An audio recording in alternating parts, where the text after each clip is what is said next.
ভাবছো আমরা এত আছি দেখে লো বদল। 1 কোটি পিঁপড়েকে মারতে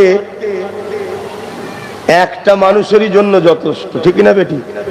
জোরে বলুন।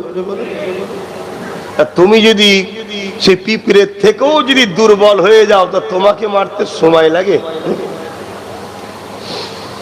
আমরা শক্তি অর্থ দ্বারা কখনো হইনি, আমরা শক্তিশালী ম্যান পাওয়ার দ্বারা, মানি পাওয়ার দ্বারা, অস্ত্র পাওয়ার দ্বারা কখনো হইনি। আমরা শক্তিশালী হই ইমানের বদৌলতে।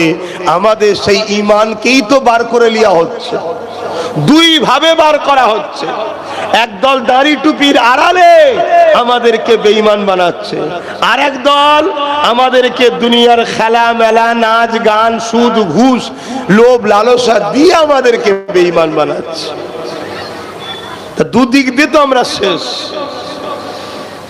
যা কথা এলো একটু বললাম, যদি বুঝার হয় বুঝুন, না বুঝার হলে আর কি করতে পারি। দরুদ শরীফ আল্লাহুম্মা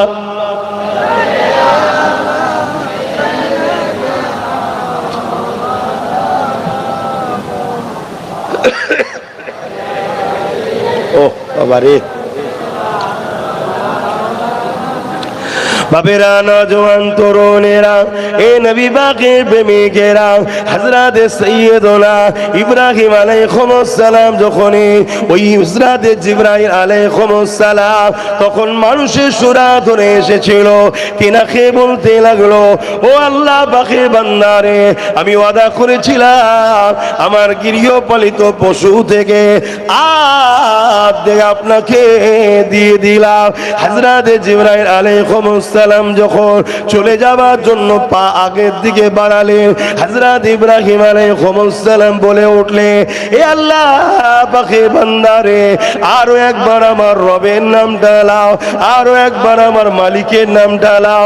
হযরত জিবরাইল আলাইহিস সালাম বলতে লাগলে, যদি নেই এবারে কি দেবে? হযরত জিবরাইল আলাইহিস সালাম বলতে লেগেছে, বাকি যা দেখ পশু রয়েছে ওই সমস্ত গৃহপালিত পশুগুলো তোমাকে দিয়ে দেব। এ যুবকেরা, তরুণীরা, বাবেরা, এ নবী পাকের প্রেমিকেরা, আজ আমাদেরকে অর্থ দিতে হয় না, আজ আমাদেরকে পয়সা দিতে হয় না। কিছু মানুষ মেহনত করে আল্লাহ দ্বীনের আলোচনার মাহফিল করে, আল্লাহ নামের কথা হবে, রাসূলুল্লাহর আলোচনা হবে, কোরআনের আলোচনা হবে। আজ আমরা মুসলমান এমন হয়ে গেলাম, অনেক মুসলমান আছে এই কোরআনের মাহফিলকে পছন্দ করে না, অনেক মুসলমান আছে আল্লাহর দ্বীনের আলোচনার মাহফিলকে পছন্দ করে না, অনেক মুসলমান রয়েছে তারা এই মাহফিলে আসা পছন্দ করে না, আল্লাহর নাম শুনতে তারা পছন্দ করে না। অথচ সাইয়্যিদুনা ইব্রাহিম আলাইহিস সালাম আল্লাহর নামকে শোনার জন্য তিনারা 7-8 হাজার গৃহপালিত পশুগুলোকে সম্পূর্ণ দিয়ে দিল। এ যুবকেরা, তরুণেরা, হযরত ইব্রাহিম আলাইহিস সালাম যখন সব দিয়ে দিলেন, জিবরাইল আলাইহিস সালাম যখন এবারে রওনা দিতে লেগেছে, চলে যাবার জন্য সামনে পা বাড়াতে লেগেছে, হযরত ইব্রাহিম আলাইহিস সালাম আবার ডাক দিলে, হে আল্লাহ পাকের বান্দারে, আপনি আমার মালিকের নাম আরো একবার নেন। এবারে কি দেবেন? এবারে কি দেবেন? হযরত ইব্রাহিম আলাইহিস সালাম বলেন, এই যে 7-8 হাজার গৃহপালিত পশু, এগুলোকে লালন পালন করার জন্য একটা লোক তো আপনার লাগবে। আপনি যদি আমার রবের নাম নেন, পুরস্কার হিসাবে আমি আমার আল্লাহর নাম নিলেওয়ালার কাছে নিজেকে কুরবান দান করে দেব। আরো জোরে বলুন সুবহান আল্লাহ। আর আমার কওমের ছেলেরা খারাপ লিখছেন নাকি? বারবার একটু ভুল ধরিয়ে দিচ্ছি, খারাপ লিখছেন? আর আমার কওমের ভাইরা আল্লাহর নাম লেনেওয়ালা আলেমদের কাছে নিজেকে কুরবান করছে না। যারা আল্লাহ বিরোধী, নবী বিরোধী, সমাজ বিরোধী, মানবতা বিরোধী, তাদের জন্য আমাদের ছেলেরা লড়াই করছে, মারপিট করছে। কি গো, আমার বলা কি ভুল হচ্ছে? তাহলে আমরা কত দূর চলে গেছি দেখুন।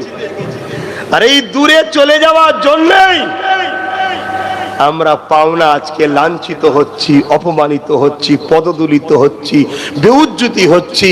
যাদেরকে আপন মনে করে গেছি তারাই পিছন থেকে আমাদেরকে সর্বদিক দিয়ে মিটাচ্ছে। শিক্ষাতেও মিটাচ্ছে, কর্মসংস্থানও মিটাচ্ছে, স্বাস্থ্যের দিক দিয়েও মিটাচ্ছে, অধিকারের দিক দিয়েও মিটাচ্ছে, স্বাধীনতার দিক দিয়েও মিটাচ্ছে, বাক স্বাধীনতাতেও মিটাচ্ছে। এখন ধর্মীয় স্বাধীনতার উপর হস্তক্ষেপ করেছে। এখনো সময় আছে, এখনো সময় আছে। রাসূল পাক সাল্লাল্লাহু আলাইহি সাল্লাম বললেন, আমার উম্মতেরা, আমার মাননেওয়ালারা, আমি রাসূল তোমাদেরকে জানিয়ে যাই, তোমরা কুরাইশের নেতৃত্ব মানবে। কার? কুরাইশ। আমরা কুরাইশের নেতৃত্ব দূরের কথা, কোন সাধারণ মোল্লা মৌলী সাহেবের নেতৃত্ব দূরের কথা, আমরা নেতৃত্ব মানছি সমাজের যত অখাদ্য কীট পতঙ্গ থেকেও খারাপ ওই বদমাইশদের সব নেতৃত্ব মেনে চলি। হায় হায় হায় হায়, একবারও আমরা ভাবি না যে আমারও মৃত্যু অপেক্ষা করছে। আমার নওজওয়ানেরা, বারবার পরিবর্তন হবার জন্য ডাকছি।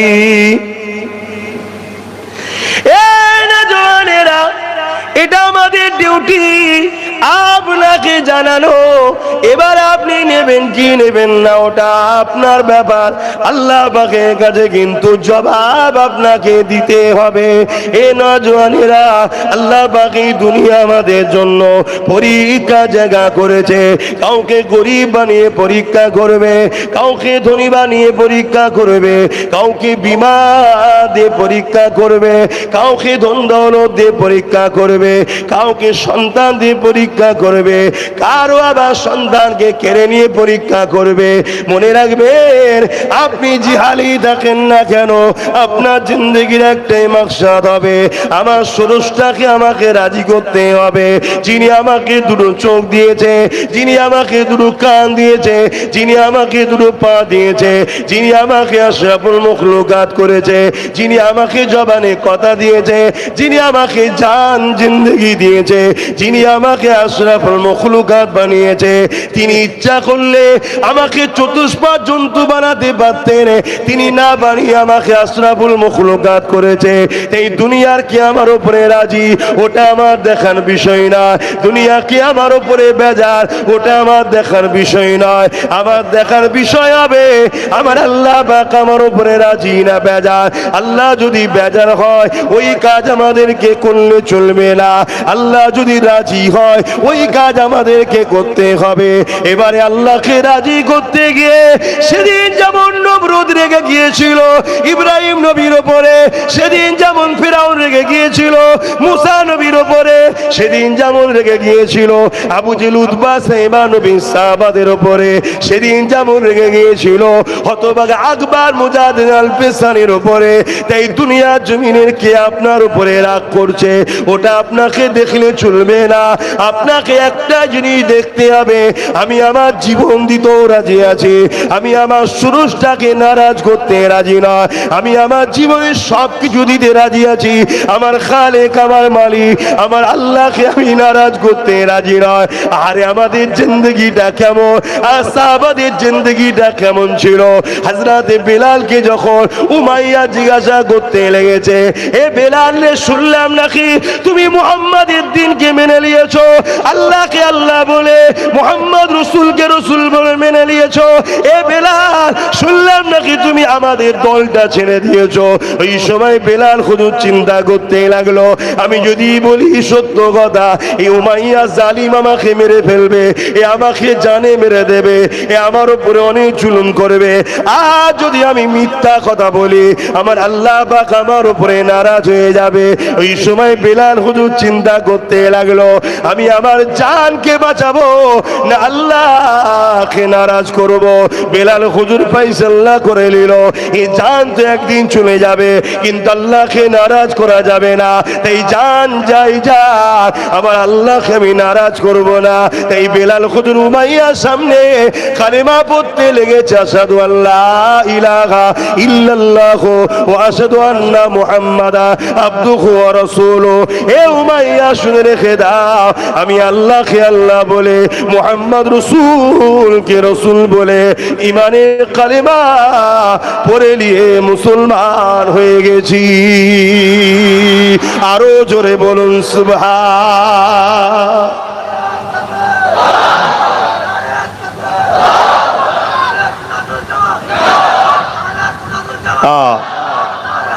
আল্লাহ। আর আমাদের মুসলিম মা বোনেরা পর্যন্ত সামান্য খাবারের জন্য অভাব নেই, স্বভাবে বেঈমান অত্যাচারীদের কাছে গিয়ে হাত পাচ্ছে, বেপরদা হয়ে বাইরে বেরিয়ে পড়েছে, মিছিলে লাইন দিচ্ছে সামান্য ভিক্ষার জমার জন্য। আমার বাপ ভাইরা, আল্লাহ ভুলে গিয়ে সামান্য ভিক্ষা খাবার জন্য হালাল হারাম দেখা দেখি নেই, যা তার পয়সা খেয়ে ফেলছে, যেখানে সেখানে বসে যাচ্ছে। শুধরে যাও, শুধরে যাও। আল্লাহ পাক সূরা বাকারার মধ্যে জানাচ্ছে, তোরা যখন আমাকে আর আমার হাবিবকে ছেড়ে দিয়ে যাদেরকে আপন করবি, আমি আল্লাহ তাদের হাতে তোদেরকে মিটাবো। এখনো সময় আছে। এই যদিপুর হসপিটাল মাঠে, তাই তো, যতগুলো আমার আব্বা আম্মা ভাই বোন এসেছেন, আল্লাহ জাত পাকের কসম করে বলছি, সময় এখনো আছে, পরিবর্তন হন, তওবা করুন, জিন্দেগির একটাই মাকসাদ করুন। আমার একজনই লিডার, উঠা বসা শোয়া খাওয়া চাল চলন নিঃশ্বাস টানা নিঃশ্বাস ছাড়াতে একজনকে আমি ফলো করব, তিনি হলেন মুহাম্মদুর রাসূল। জোরে বলুন সুবহানাল্লাহ। আর তিনাকে লিডার আল্লাহ বানিয়েছেন, তিনি যেভাবে আমাদেরকে চলতে বলেছেন আমরা সেভাবে চলে আমাদের মাকসাদ হবে আল্লাহকে রাজি করা। তাতে যদি দুবেলা খাওয়া না হয় না হোক, কাজ বন্ধ হয়ে যায় হয়ে যাক, মিথ্যা জেল খাটতে হয় খাটবো, সবেতে রাজি আছি, আল্লাহকে বেজান নারাজ করতে রাজি নয়। দেখবে দুদিন হয়তো কষ্ট হবে, কেন আল্লাহ তো পরীক্ষা নেবে। আল্লাহর রাস্তাটা কেমন জানেন? যখন চলা শুরু হয় তখন কাঁটার ওপর দিয়ে হাঁটতে হয়। চলা শুরুটা কাঁটার ওপর দিয়ে হাঁটতে হয়, কিন্তু কিছুটা যাওয়ার পরে ওই রাস্তা শান্তি আর শান্তি ফুল বিছানো থাকে। জোরে বলুন সুবহানাল্লাহ। আর শয়তানের রাস্তাটা কেমন জানেন? শুরুটা হয় ফুলের ওপর দিয়ে, কিছুদিন যাবার পরে বিপদ আর বিপদ, বিপদ আর বিপদ, তার আর কোনোদিন রেহাই নাই। অতএব সময় থাকতে থাকতে ভাবেন, এই পাখা ঘুরিয়ে দেন, এতে টানছে, আপনারা টেনে নেন আপনাদের দিকে, ঘুরিলেন ঘুরিলেন ঘুরিলেন, তাতে ঘোরান না আপনাদের দিকে। গরম হলেও কিছু করার নেই, এতে টানছে, কি করবো বলে? আপনাদের পিছনের ভাইদের শুনতে অসুবিধা হচ্ছে না তো? একটু হাত তুলে বলবেন, শুনতে অসুবিধা হচ্ছে না তো? আমার আলোচনায় অসুবিধা হচ্ছে ভাইরা? আমি আপনাদের দুশ্মন মনে হচ্ছে নাকি? যাদেরকে আপন মনে হচ্ছে একটু হাত তুলে সাক্ষী দেন যে আপনি আমাদের আপন। আলহামদুলিল্লাহ, আমি খুশি হলাম দেখে। হাত নামান, করবেন, বাঁচাতে চাইছি। আমার মাকসাদ হলো একটাই, আপনাদের দুনিয়া আখিরাতের কল্যাণের চেষ্টা করছি। কেন? আমি যিনাকে ভালোবাসি তিনি আপনাদের আমাকেও ভালোবাসেন, তিনি হলেন মুহাম্মদ রাসূল সাল্লাল্লাহু আলাইহি সাল্লাম।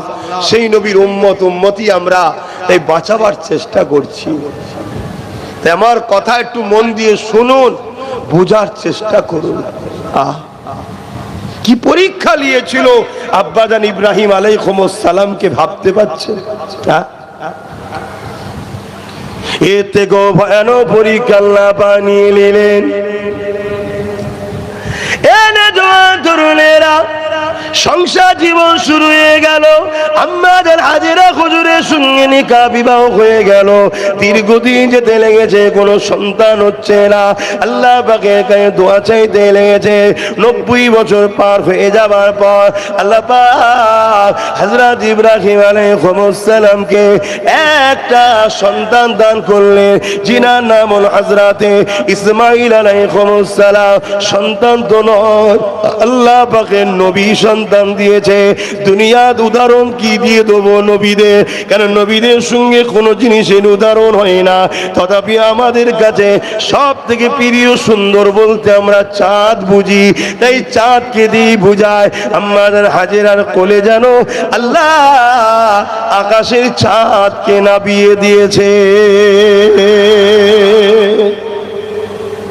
কিন্তু আবার বলছি,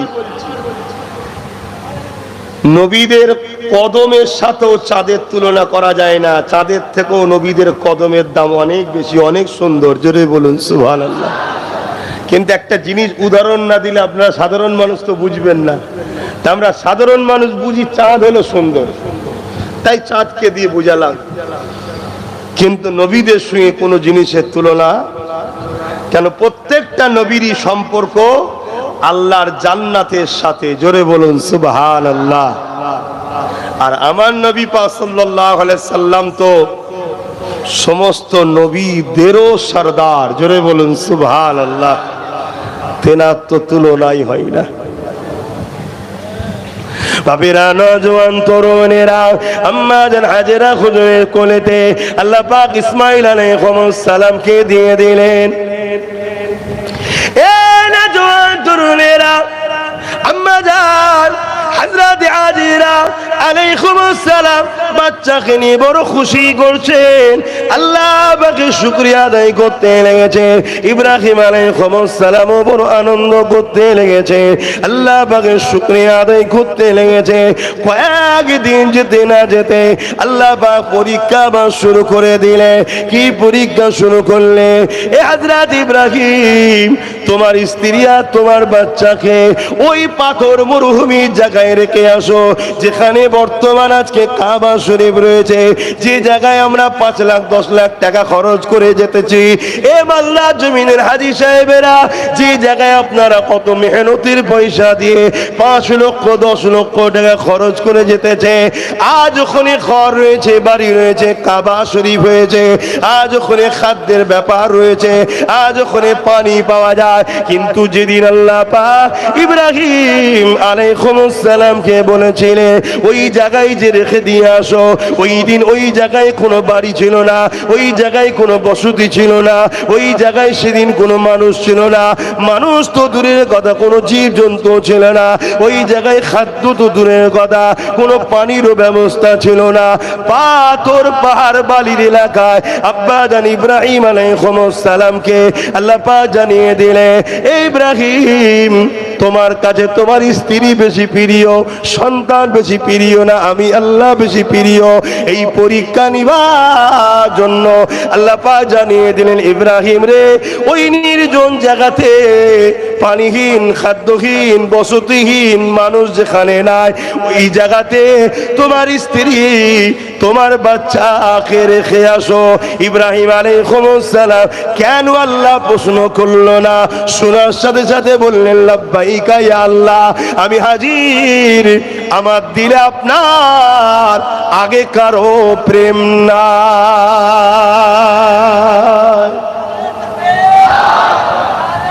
আল্লাহু আকবার, জিন্দাবাদ, জিন্দাবাদ, আল্লাহু আকবার। ভাবুন তো, আমরা আমাদের সন্তানকে নানির বাড়ি রেখে আসতে চাই? বলেন, সন্তানের নানির বাড়ি রাখতে চাই? সবসময় সামনে রাখতে চাই। আমরা আমাদের পরিবারকে চোখের আড়ালে রাখতে চাই না, কাছে রাখতে চাই। অথচ সেটা নিজেদেরই বাড়ি, শ্বশুর বাড়ি তো নিজেরই বাড়ি, এরপরও রাখতে চাই না। আর আল্লাহ কত বড় পরীক্ষা নিচ্ছেন, এমন একটা জায়গায় রাখতে বলছে যে জায়গায় না পানি আছে, না খাদ্য আছে, না কোনো লোকের বসবাস, না কোনো রকম হাজার হাজার মাইল এলাকায় কোনো ঘর বাড়ি আছে, পাথর, মরুভূমি, পাহাড়। ভাবতে পারছে আমাদেরকে যদি আল্লাহ এই পরীক্ষায় পারবো? বলেন বলেন। হায় হায়, অত সহজ নয় আল্লাহকে ভালোবাসা। আর নাম এই মুখে বলা যায়, কেন ট্যাক্স লাগে না তো, আর লোক তো বুঝতেও পারে না, শুধু বলে দিল আল্লাহকে ভালোবাসি। ও আব্বাজান উটের পিঠে করে স্ত্রী বাচ্চাকে নিয়ে যাচ্ছে, কি একটু আলোচনা করি এই বিষয়ের উপর নাকি? কেন এই মাস চলছে তাই একটু বলছি। এখন তো ইসলামের কথা শোনারও আমাদের সময় নাই, তারপরেও যে আজকে এত হাজার হাজার মানুষ এসে বসেছেন, আমি আল্লাহ শুকরিয়া আদায় করি যে আল্লাহ এদেরকে আপনি গুনাহ মাফ করে দেন। বলুন আলহামদুলিল্লাহ, বলুন আল্লাহুম্মা আমিন। যে এসেছে, অনেক জায়গায় দেখেছি মাহফিল টাহফিল হয়তো মানুষজন আসতে চায় না, তবুও আপনারা এসেছেন। হযরত ইব্রাহিম আলাইহিস সালাম ফিরআউনের স্ত্রীকে নিয়ে আর সন্তান 90 বছর পার হয়ে যাওয়ার পর অনেক দুয়ার ফল যেটা, সেই বাচ্চাকে নিয়ে যাচ্ছে। কেন আল্লাহ আপনার প্রেমের আগে কারো প্রেম নয়। আরে পরীক্ষা আল্লাহ নিচ্ছে। ইব্রাহিমের কাছে স্ত্রী আগে, সন্তান আগে না আমার হুকুম আগে? আমরা মুসলিম সমাজ আজকে আল্লাহর হুকুমকে প্রাধান্য দিইনি। যারা আমার দিনকে মিটাতে চায় আমরা তাদের কথাকে মান্যতা দিচ্ছি, এজন্যই তো তাদের হাতে আল্লাহ আমাদের কাছকে মিটাচ্ছে। এই পাখাটাকেও ঘুরিয়ে দেন, অসুবিধা হচ্ছে। আমি তো বললাম দেননি। কথা বললে এমনি দমের সমস্যা হয়, আবার যদি হাওয়াটা মুখে লাগে নিঃশ্বাস নিতে কষ্ট হয়। আর আমি আস্তে আস্তেও কথা বলতে পারি না, স্পিডে কথা বলি, এটা আল্লাহরই হুকুম। আরো কষ্ট হবে। পিছন থেকে যদি পারেন দেন তাহলে ভালো হয়। আব্বাজান ইব্রাহিম আলাইহিস সালাম আম্মাজান হাজিরা আলাইহিস সালাম কে সাথে করে নিয়ে আর হযরত ইসমাঈল আলাইহিস সালাম কয়েকদিনের বাচ্চাকে সাথে করে নিয়ে ওই মরুভূমি নির্জন পার ঘেরা এলাকা, যে জায়গাতে আজকে কাবা শরীফ রয়েছে, ওই জায়গায় নিজে হাজির হয়ে যায়। বাচ্চার স্ত্রীকে রেখে দিয়ে আল্লাহ নবী ইব্রাহিম আলাইহিস সালাম যখনই উটের পিঠে উঠতে লেগেছে, আম্মাজান হাজেরা আলাইহিস সালাম বলতে লেগেছে, আমার প্রাণের স্ত্রী আপনি কোথায় যেতে লেগেছে? এই নির্জন এলাকায় রেখে দিয়ে, এই এমন করে এই এলাকায় রেখে দিয়ে ওই সময় আল্লাহ নবী হযরত ইব্রাহিম আলাইহিস সালাম বলেছিলেন, আমার প্রাণের স্ত্রী আপনি আর আমার সন্তান ইসমাঈল আজ থেকে এই জায়গাতে আপনারা থাকবেন।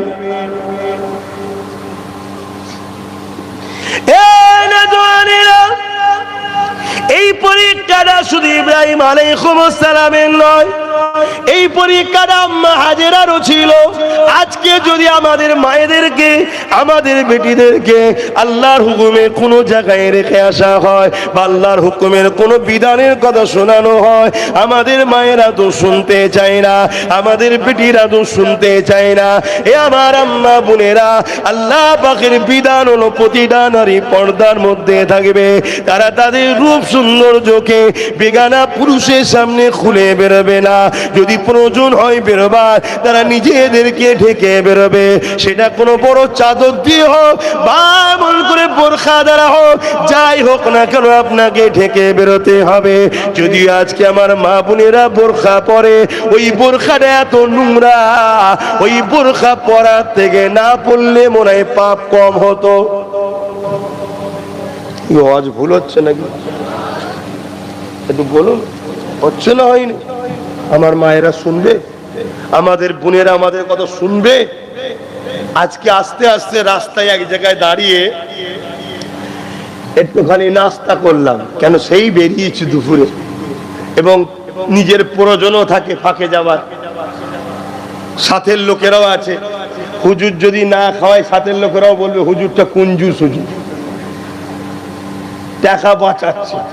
টাকা নিয়ে কি হুজুর কবরে যাবে নাকি? একটু খাওয়াতেও পালনি, চাপানি, এক জ্বালা।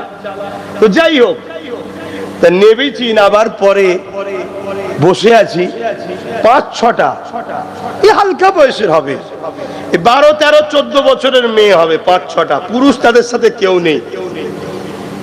মোবাইলে জোরে জোরে গান চালাচ্ছে, আবার মাঝে মাঝে ঘুরে ঘুরে আমায় দেখছে, কারণ আমার মাথায় টুপি বড় জুব্বা, তো হুজুর মানুষটা কিছু বলছে কিনা। আমি শুধু একটাই কথা বলেছি, আল্লাহ যা করে ঠিকই করে, মুসলমান যে মার খাচ্ছে খাবার সময় হয়েছে, আমি এতটুকু বলেছি, এর বেশি কিছু বলিনি। কেন গাল বেরিয়ে জুতো খেতে ইসলাম শিখাইনি, শুনছেন তো নাকি?